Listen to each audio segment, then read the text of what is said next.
Olá pessoal, tudo bem? Eu sou o Vitor Garcia do Vlog Genealogia e Cidadania, Genealogia Informal, e hoje eu espero que seja um vídeo mais curto, falando para vocês uma curiosidade que acontece, que é o número de antepassados que nós temos. Qual a quantidade dos nossos antepassados? Se não fosse eles, se não fosse por cada um deles e por todos eles, nenhum de nós estaria aqui. Mas dá para calcular essa quantidade ou... assista o vídeo que você vai saber. Valeu! É o seguinte, pessoal, para quem não se tocou, conforme nós vamos avançando em nossa árvore genealógica, nos nossos ascendentes, vai aumentando o número. Então nós temos um pai e uma mãe, um casal de pais, nós temos dois avós, ou enfim, quatro avós, seja dois casais ou quatro avós, desculpa, como quiser, e aí são 8 bisavós, 16 trisavós, 32 tataravós e por aí vai. E essa conta, ela vai ficando cada vez maior. Quando você chega, por exemplo, nos N-avós, ou seja, a nona geração, nós temos aí 1024 N-avós, que seria 512 casais, né? E se você for, por exemplo, para decavós, isso aí duplica, que dá 2048. Tô olhando aqui na colinha que eu esqueci o número, que vai dar 2048 ou 1024 casais, tá certo? Se você pegar, por exemplo, a quantidade de pessoas até o seu N-avós, então você somar os avós, os seus pais, avós, bisavós, tudo, vai dar um número de 2.046 pessoas de descendentes. Se você chegar nos seus decavós, só de decavós você vai ter 2.048 pessoas, tá bom?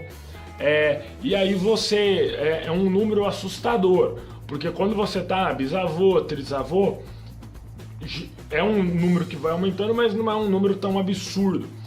Com o desenvolver da genealogia, de você indo cada vez mais ao passado, esse número vai aumentando. E aí, se a gente for depois do decavó 11 avós, 12 avós, né, nós vamos por aí, vai cada vez, você multiplica esse valor por 2 e vai aumentando, né?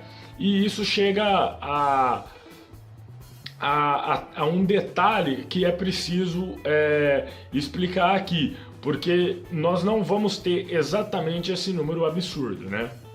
Se olhar segundo os pesquisadores, o número, uma geração, ela tem diferença de idade de uma geração para outra de entre 25 a 32 anos, varia um pouco as pesquisas.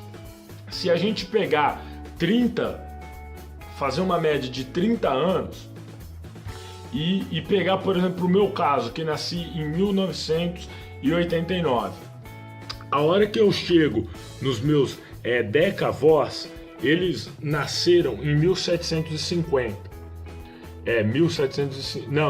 1659. Falha nossa aí. Eles nasceram em 1659. Então, 2.048 pessoas nasceram, vamos dizer, aproximadamente em 1659 ou mais ou menos em meados do século 17, dos anos 1600, que seriam os meus descendentes. E aí você multiplica esse número pelos seus, da sua esposa ou esposo, enfim, dos seus amigos. Imagina a quantidade de pessoas que isso dá, né? Eu fiz uma pesquisa relacionando a população mundial na época, só que eu não achei de 1659. Pelo menos segundo a minha pesquisa, a data mais antiga que eu achei com fontes da população mundial foi 1750, onde nós tínhamos 791 mil pessoas, obviamente aproximadamente, no mundo. Na Europa eram 163 mil. Vale ressaltar a Europa porque boa parte dos nossos ancestrais, né, dos nossos ascendentes, vieram da Europa, pelo menos na maioria dos casos. Claro que é uma mistura, que eu mesmo tenho descendência africana, você pode ter descendências indígenas, de locais, por exemplo, da Oceania, e aí entra a Ásia, enfim. Mas na Europa, dificilmente uma pessoa aqui no Brasil não tem ascendência europeia, né?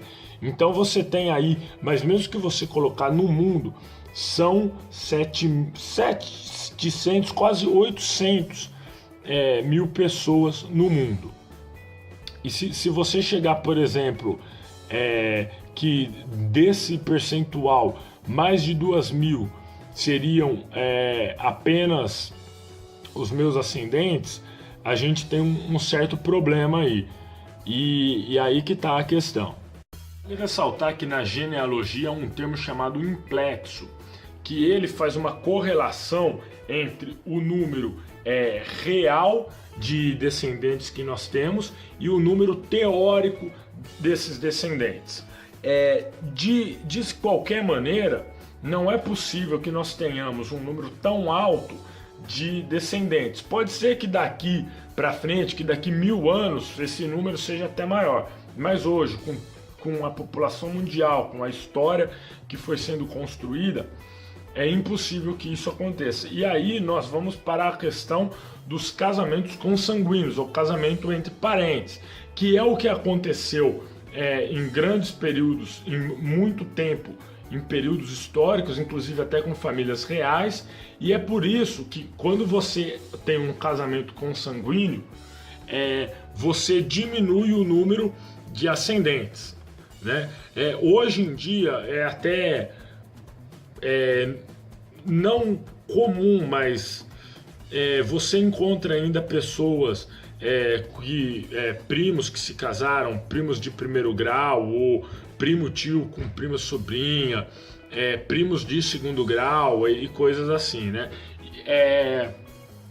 Por exemplo, se você casa com a sua prima, ou você que é mulher com o seu primo de primeiro grau, vocês têm um casal de avós em comum, que vai ser compartilhado. A partir do momento que vocês têm filhos, esses filhos não vão ter 4 casais de bisavós, eles vão ter 3 casais de bisavós, porque eles vão ter um casal em comum que são por vocês, óbvio, partindo do princípio que sejam primos de primeiro grau, e eles vão ter aí um casal de bisavós que seriam de cada lado do pai e da mãe, que seria, no caso, os avós que você não compartilha com o primo ou prima, certo?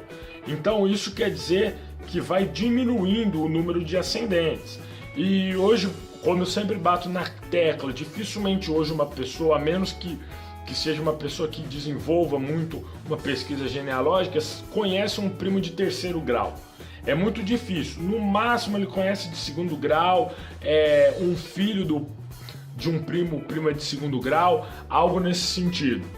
Então, às vezes nós podemos casar, as pessoas em geral podem casar com parentes, e aí pode nem ser considerado consanguíneo, porque já há um nível de parentesco muito distante, mas podem ser considerados, e aí vai também diminuindo o número de ascendentes. Então, por exemplo, se em vez de 4 você tem 3 bisavós, por essa lógica, em vez de 8 trisavós, você vai ter 6 trisavós, e por aí vai. E esses casamentos, corriqueiramente, durante a história da sua família, obviamente vai enxugar, vai diminuir o número de ascendentes, o número de membros da sua família, o número de pessoas que estão na sua árvore genealógica. Então a gente encontra várias pessoas fazendo essa pesquisa que estão ligados a ramos diferentes da sua descendência.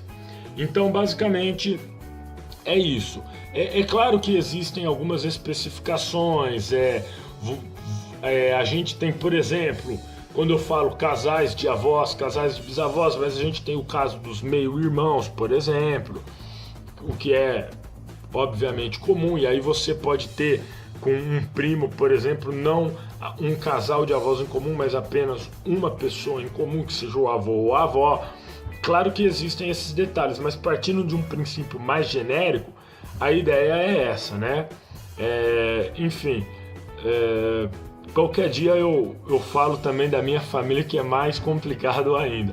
Mas espero que vocês tenham gostado, espero que não tenha ficado confuso. Se alguém não entendeu, deixa aí nos comentários que eu explico melhor, tá bom? Valeu!